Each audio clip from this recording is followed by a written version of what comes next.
The year was 1877. Yorubaland was restless. The once mighty Oyo Empire had collapsed.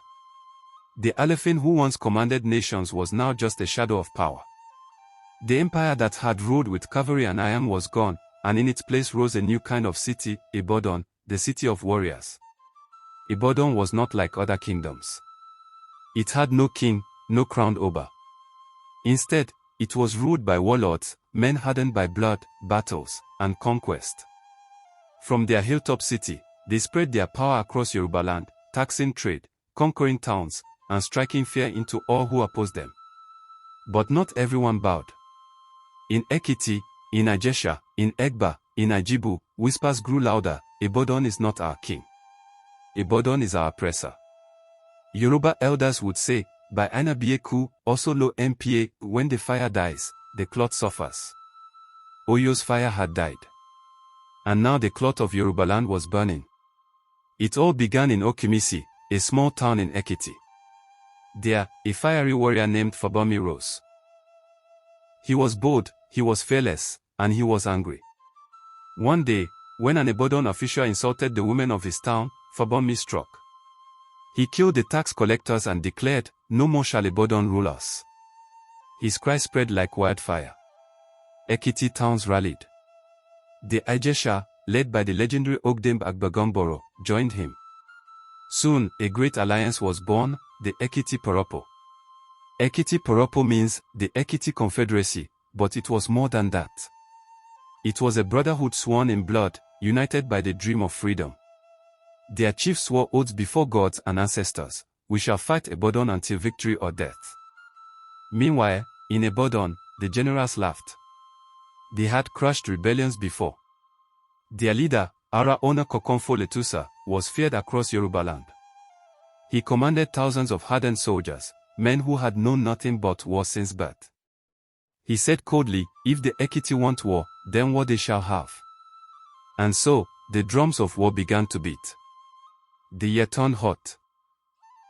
The rain stopped. The air smelled of dust and smoke.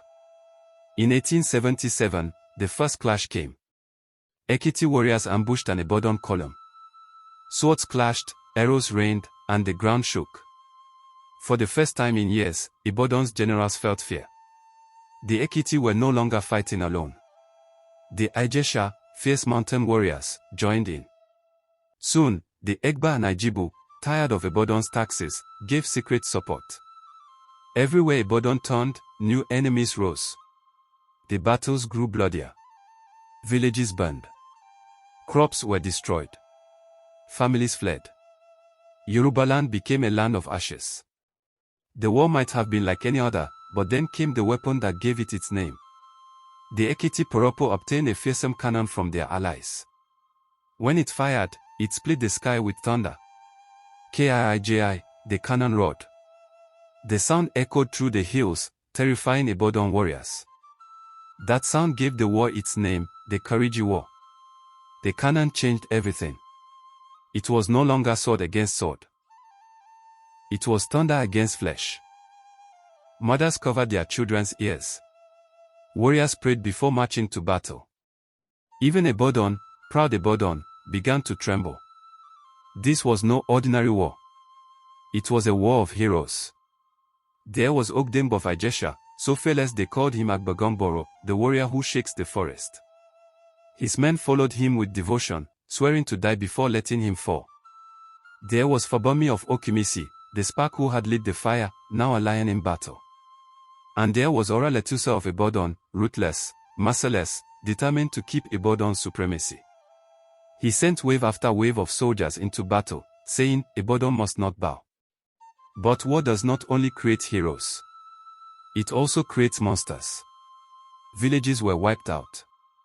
Innocent men and women were slain. Some warriors grew drunk on blood. One proverb whispered in fear, "Ogun Kipo and Ikomoku, war kills, but it never dies." The war raged for years. Not 1 year. Not 5 years. 16 long years. At Jelumi, the earth drank so much blood that the river ran red. At Imisia, Ibadan soldiers fell in their thousands. At Otonekiti, Women wailed for sons who never returned. Every town had its graves. Every family had its loss. The Ekiti Parapo fought like lions, but Ibadan refused to yield. It became a war of exhaustion. A war where crops withered, markets died, and hunger killed as many as swords.